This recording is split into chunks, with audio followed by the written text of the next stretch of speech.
Good morning and welcome. I'm excited to be able to chat with you all about a really important topic. It's actually a little bit of a conglomeration of topics, talking about some mistakes that is really easy to make as a manufacturer getting into e-commerce. I am joined by the one, the only, the legendary Curt from B2B Tail. So thank you for joining me, Curt. It is an absolute pleasure to have you on here.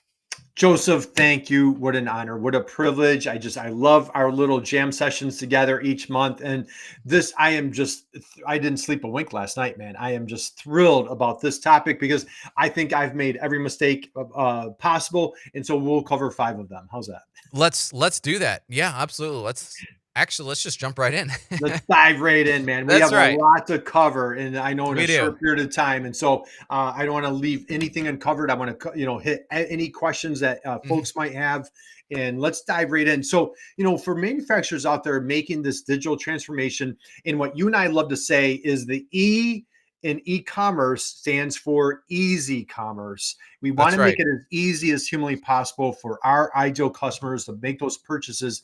If you could, would you please, let's run through the 5 topics that we're going to cover. These are Mhm. 5 mistakes that are common for manufacturers. What do we have, Joseph?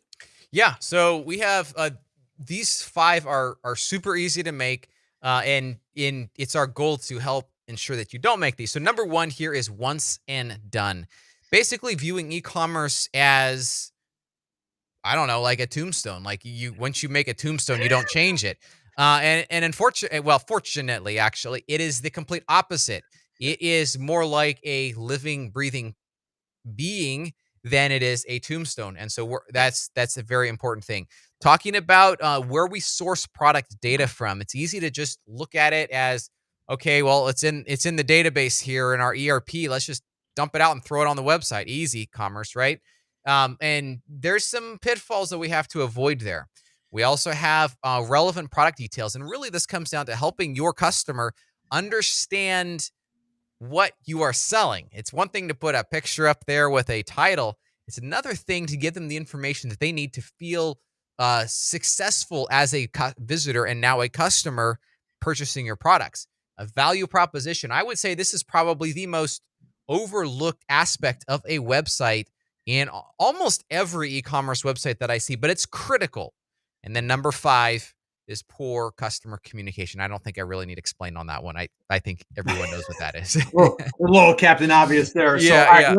let's. I love these 5. Let's, and I know many manufacturers. Let's dive right in. So, Sure. once and done. An analogy that I like to give is, I'm sure you've had this happen. Manufacturer gets their brand new website launch, excited, popping champagne, and all right, turn on the spigot. Where are the orders, right?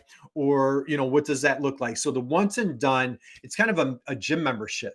If I just go to the gym once and I don't see any results, Mhm. I'm like, whose fault is that? So let's dive into the once and done. I think you've got a great analogy here. What are we Yeah. talking about? Yeah. So let's go to the next. Thank you. This is perfect. I am guessing every person in our audience recognizes this picture here. It is the picture of the Windows XP background, desktop background.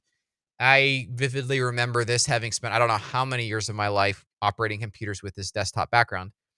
And if you think about in those dark ages of computing, although we just recently exited those for some companies, thanks to the end of life, what ended up happening was Microsoft built this product, Windows XP, and they hyped it up. They're super excited about it. But then they they developed it, they got it all ready, they tested it, and now they had to make the massive investment of putting it on CDs, I think it was back then, maybe DVDs, and then they had to ship it out.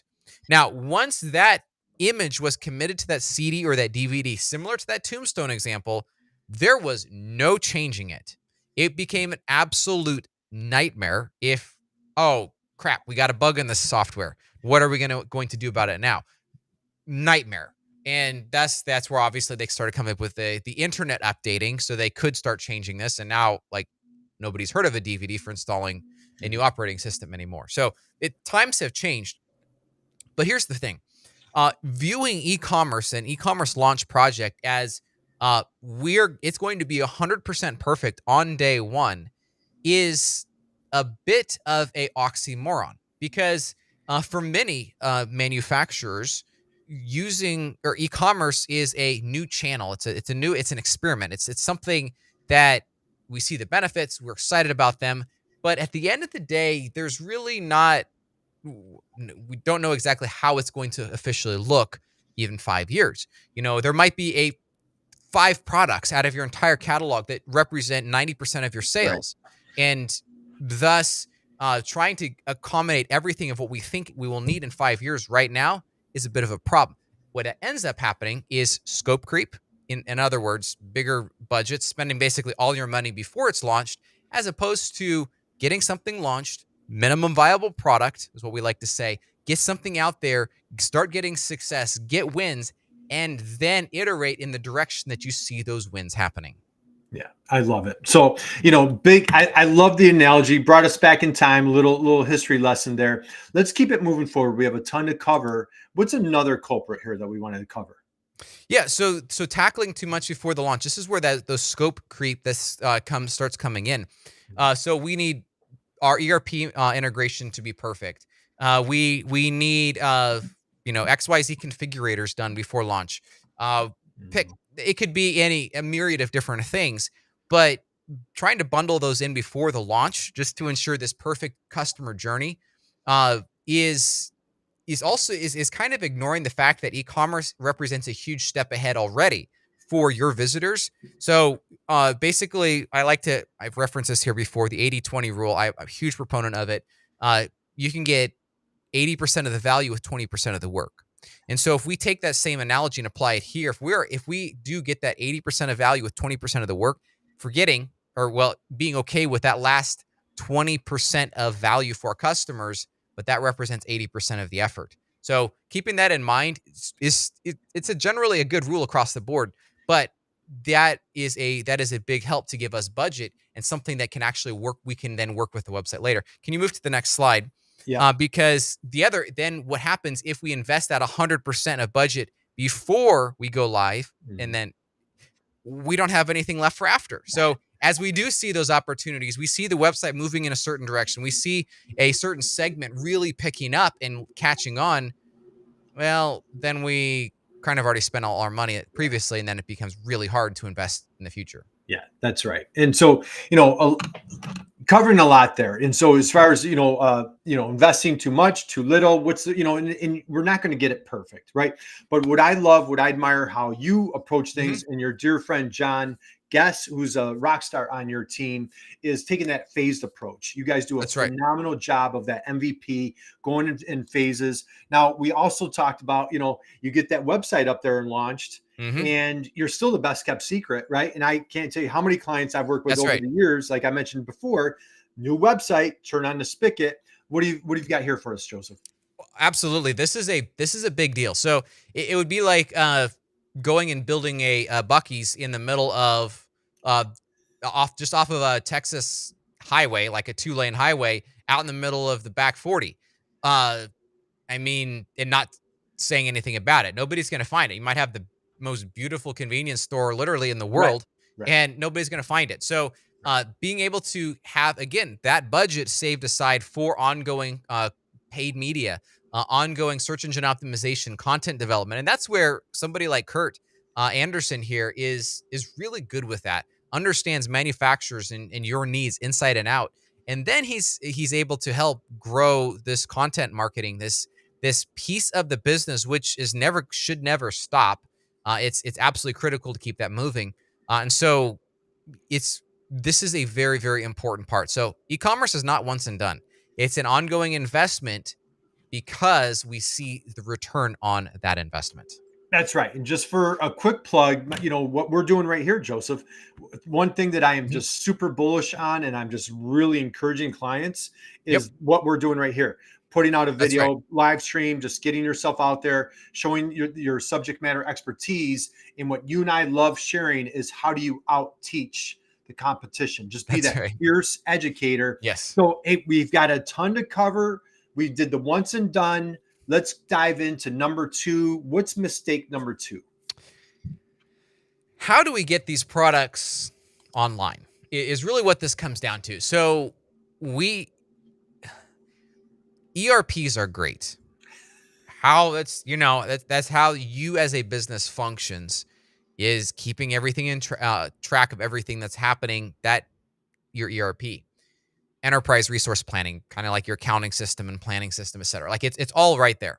The problem is just saying, okay, well, we can take a dump of those products, drop them online, and guess what? We're going to start having sales.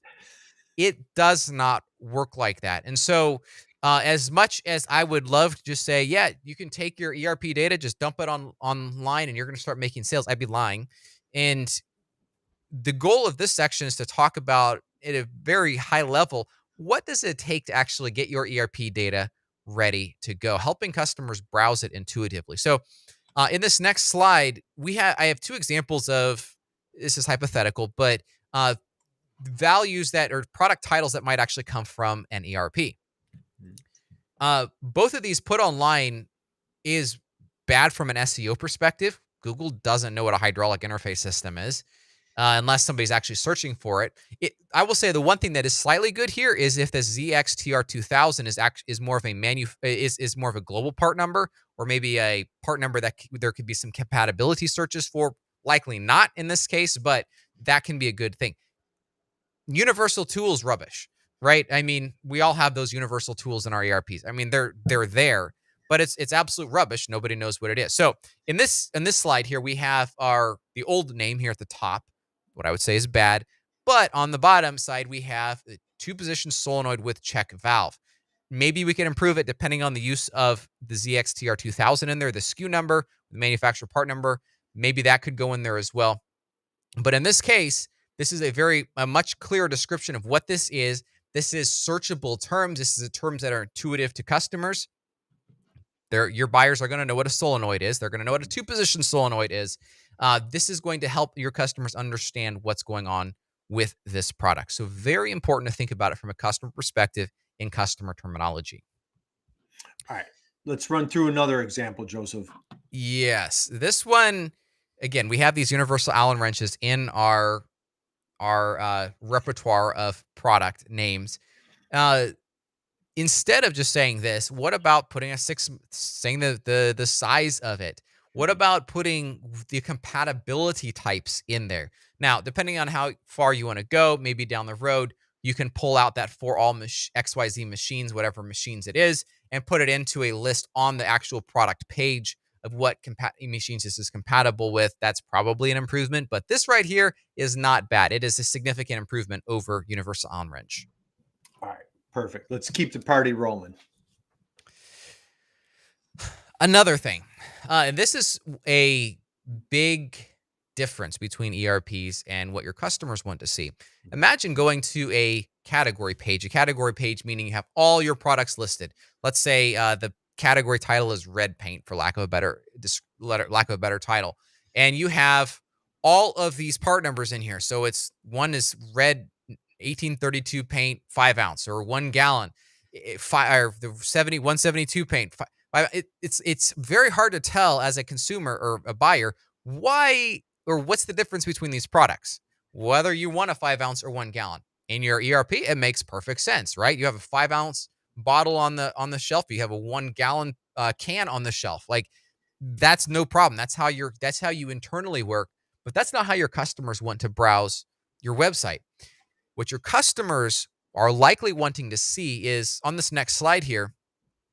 Let's say, if I can throw my name in there, Maxwell Best Coat Powder Coat Paint.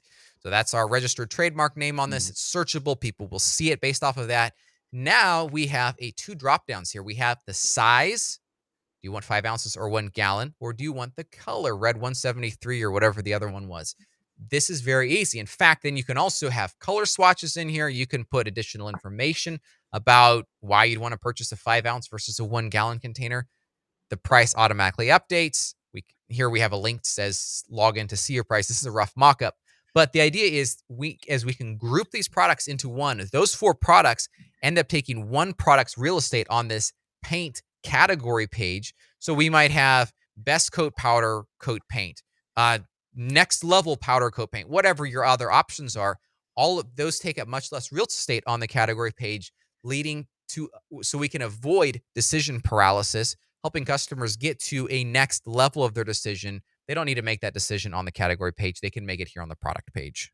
Yeah, that's fantastic. So, breaking it down and again, it's really difficult to do. What you could, have a customer come in, buy them a cup of coffee, buy them lunch, That's sit right. them down, get on, if they're at a distance, put them on Zoom and just Mhm. watch how they purchase. I had my e-commerce business 100 years ago. If somebody's spouse or family members came into our office, we'd sit them down and be like, stand over their shoulder, and like, hey, try to buy this. And where are their That's right. barriers? Where are the That's right. road bumps? So we want to make it again easy. In e-commerce stands for easy commerce. What do we Mhm. have here, Joseph? Yeah. So in this situation, again, from an ERP perspective, we often think of how customers. Well, we often think about products as relation to their category. So, is this paint?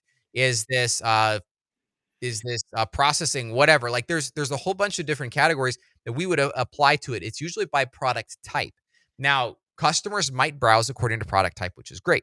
However, they also are likely to think about it more in relation to the application of this. And so you should consider having or accounting for at least pages by how this is going to be used. So if it's going to be powder coat, whether this is going to be car parts or hard exposure, like, to the elements, that sort of thing. Like, there's whatever area that you're going to be utilizing for this, how are people going to want to use these products? The benefit is it's also going to give you insight as far as search engine optimization, what people are looking for as well. So application is a really powerful but overlooked way for people to navigate to products. Yeah, absolutely. What do we have here? I just lost my headphones. 1 second here. There we go. We're back on. Cool. All Uh, right. Yeah. Again, category structure. This about thinking about how customers are going to browse. Are they going to have to go 5 levels deep in this hierarchy to get to this product, or on the other hand, maybe it's just one category and there's 1,000 products in there, and how are they going to be able to click through and find those products? It's a balancing act, and so you're never going to get it perfectly right, and that's kind of a key point I'm trying to show here is on websites are a living, breathing thing. You're going to get customer feedback. Hey, there's too many products in this category. I cannot find what I'm looking for. Okay, great. Well, how are we going to split this up? You might have too many categories from the get go. Well, let's start merging some of those together. Find out that sweet spot for customers. Yeah, I love that. And again, back in my e-commerce, when I had my e-commerce company, every time our running joke was, how can we get the phone not to ring, and how can we get the email not to ding? Meaning, That's every right. time there was a question, we'd stop and say, okay, why did they ask that? What information did Mhm. we not provide? If That's right. somebody sends you an email, that's an opportunity. Call a timeout and look at it, because if they had a question, think of how many people had the same You're right. question but then send in the email. So again, I love the direction you're going here. We have much more to cover. Let's dive in. We're hitting mistake number 3, missing relevant product details. Joseph, curious minds would love to know, what are we talking about? This is a big one. And it dovetails into the last one here. If we think about the ERP as our data source, and it Mhm. kind of is the foundation for what information we're going to put on the website. The question is, how much are we going to massage the data once it comes out of the ERP? Uh, and Curt, your segment there, which you just said, dovetails in so nicely, because the way I see it is every time a customer has to pick up the phone to call you, there's probably 10 others that didn't feel like picking up the phone and they move on to another competitor. Mhm. The goal is to give your customer every bit of information that they need in order to be able to make their purchasing decision. If they don't have this information, or if it's overwhelming, again, it's this balancing act. You can put too much information. You could literally copy the contents of your MSDS, put that on your product page, and then customers like, I can't find anything on here. Or you don't even have an MSDS on your product page. Okay, well, either one of those is a problem. And so providing customers with this relevant information, a good product description, good information about it is absolutely critical. The other thing to not forget is search engines also use this information. So this is not like we're just helping our customers out. That's great. We need to help our customers out. This is also helping yourself out, getting yourself higher in these search rankings. by helping search engines get what they also need to provide to find this information. Yeah, I totally agree. And with that said, it's a global market that we're Mhm. in. And so another tagline I love to share when we do these little jam sessions together, how do you help that ideal customer make a buying decision on a That's right. Friday night at midnight Mhm. before you even open up your door on Monday morning? So how do you help that That's right. ideal customer make that buying decision at whatever time zone they're in, Mhm. where they don't have to pick up the phone? Joseph, let's go here. What do we have? Understanding who is using your website is really important. I think this also would classify as a mistake, so that's why it's good to understand that. Put this here. It is not just the end user, someone just going to your website making a purchase, who's going to be using your website. There are some very important other groups of people who are going to be on your website. For example, architects and engineers, they're looking for technical information. Again, that's where this MSDS, the CAD drawings, even installation instructions, if we think about after this product has been purchased and is being utilized, they're going to come back to your website and view this as the hub for all things about this product. Architects and engineers are very important because as they find your website easy to use, as they get the information that they need, well, then they might be recommending your products are put into this new project or this new building that is going in. They're going to be recommending that, and that's really important. End users, easy. They're going to want specific information like pricing, and they're going to maybe some details about uh, how it's used, etc. They're usually not as technical. Maybe you have dealers. Uh, Dealers are also similar to your internal customer service teams or your sales team. They're going to need a place to get some of this information. So double down, utilize this product page to present everything necessary. Then there's that side component of search engines as well. So these are a few of the key elements that should be found on your product page. Is there manufacturer part number? Is there other part numbers that maybe this is an equipped part that you're building that's a replacement part for this other part number? Include all of that on there. Google will see it and will pick it up. The data, safety data sheets, CAD drawing, installation, applicate anything that you can put on there that's going to be relevant to other markets or to help other people find this product. That's absolutely critical. Yeah, I couldn't encourage that more. I couldn't love what you just said more. I think that's phenomenal. Again, just providing all that helpful information. And one thing that I want to hit before we move on is speaking to that ideal customer, because if it's purchasing Paul or purchasing Patty, maybe they just need higher level information. They're not the Mhm. architect, the engineer, the deep dive. That's right. Maybe they just have from the engineer, hey, just go buy this product. But now when you are speaking to the architect, the engineer, and you want to get down and dirty, geeky, speaking the language, all of this Mhm. information is just, so let's assume, what I love to do is not assume, but let's assume that people have no information, provided all. You've got a great example here. What's this slide showing? Yeah, so I put a QR code there. Feel free to scan that. It's Eastman's website.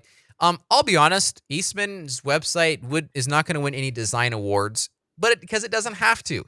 In these type of environments, people are not overly concerned about how beautiful a website is, how well formatted it is.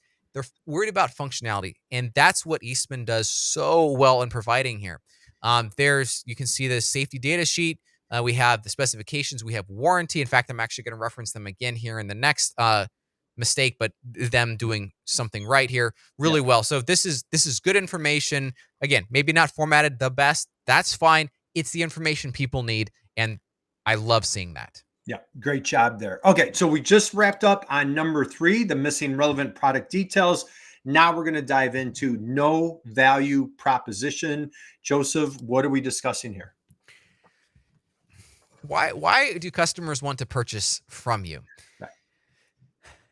This is probably one of the most important of, I would say, the second most critical of these mistakes that is to be made. And fortunately, it is on very few websites. It's on every website that we build.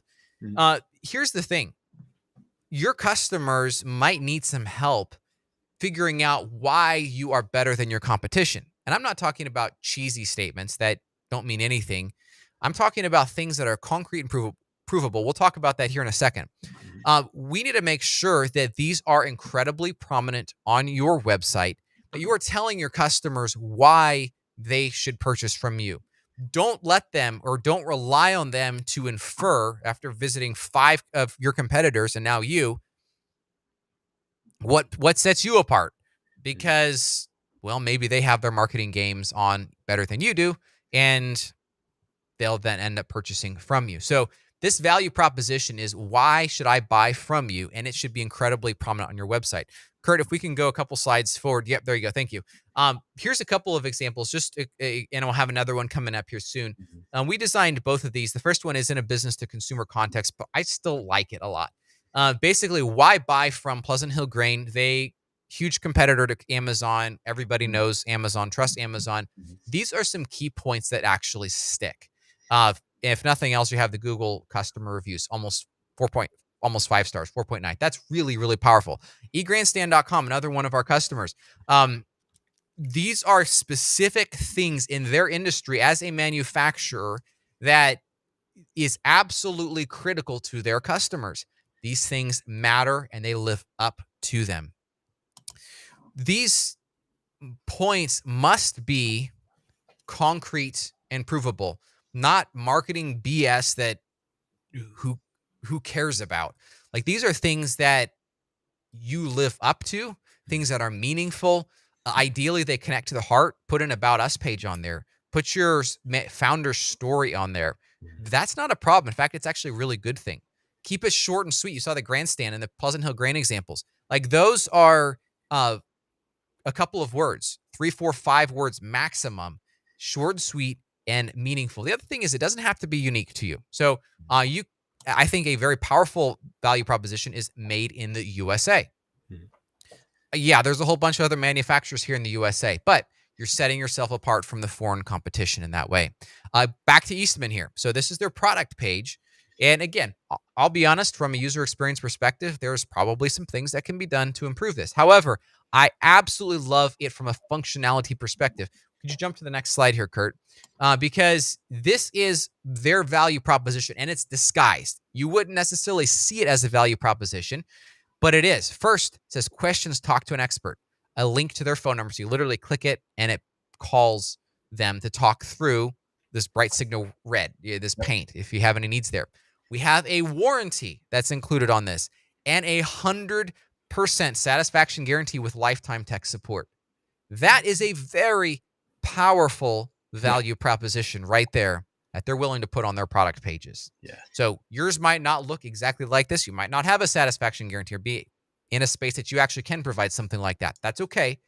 There is plenty of other opportunities for this type of verbiage on there. And again, that's something that Curt is really, really good with, being able to help you figure that out. Well, since 1978, this is phenomenal. And just kind of recap a couple of things here, Joseph. We're talking about, having that street cred, creating social proof. You've That's showed right. reviews, 100% satisfaction since 1978. That is just powerful. That's a powerful statement right there. There's a great line that I love to share, and I shamelessly borrowed this, stole this, facts tell, stories sell. And so, right. You've talked about, as we're going through these mistakes, like, share that story, share this proof, share since 1978. There's this, I have a client that's doing live streaming, and he's in the apparel business, and he talks about, what's your brand promise and how do you just live, eat, drink, and breathe and sleep by that? Couldn't love that more. That slides right into number 5. We're going to talk about poor customer communication. What do we have here, Joseph? Not connecting with the customer is a big problem. So they're going to have questions. They're going to need support. Obviously, we just spent the last 2 mistakes, if you will, talking about what we can do to, actually 3 technically, to avoid those conversations. But they're still going to be inevitable. Somebody's going to miss something somewhere. How can we ensure that we are providing good service to them through this? So in other words, how do I, as a customer, ask you a question? Is your phone number easily accessible? And there's 3 primary ways to do this. Live chat, I absolutely love live chat. It speaks directly to the younger generations as they're coming into being buyers or these organizations. They are expecting these type of digital tools. Phone is never going to go away.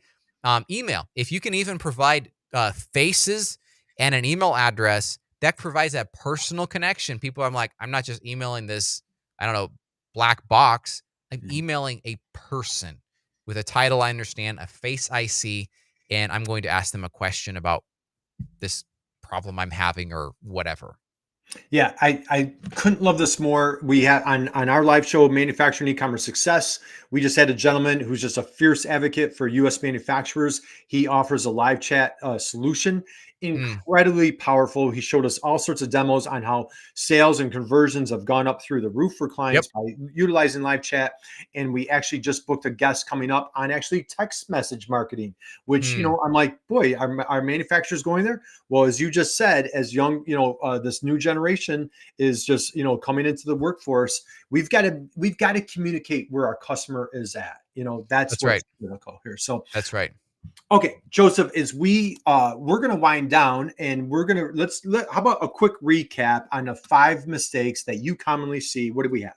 Absolutely. So the first one is once and done. No, it's not. We're not building a tombstone. We are building a living, breathing being, if you will, an e-commerce channel, sales channel for our company.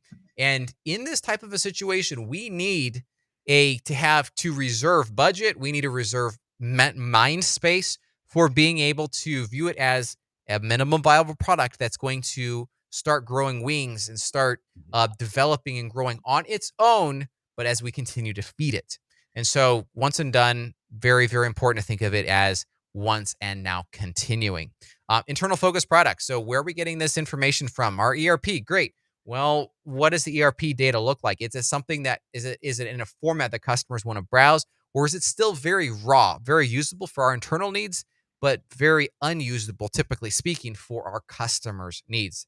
Number three is relevant product details. Again, customer at midnight on a Friday night, are they going to have what they need to answer this question? Maybe they're an emergency, their production line's down.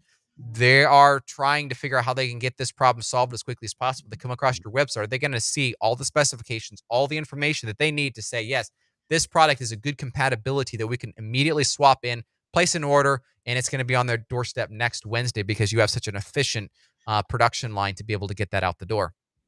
Number four is our value proposition.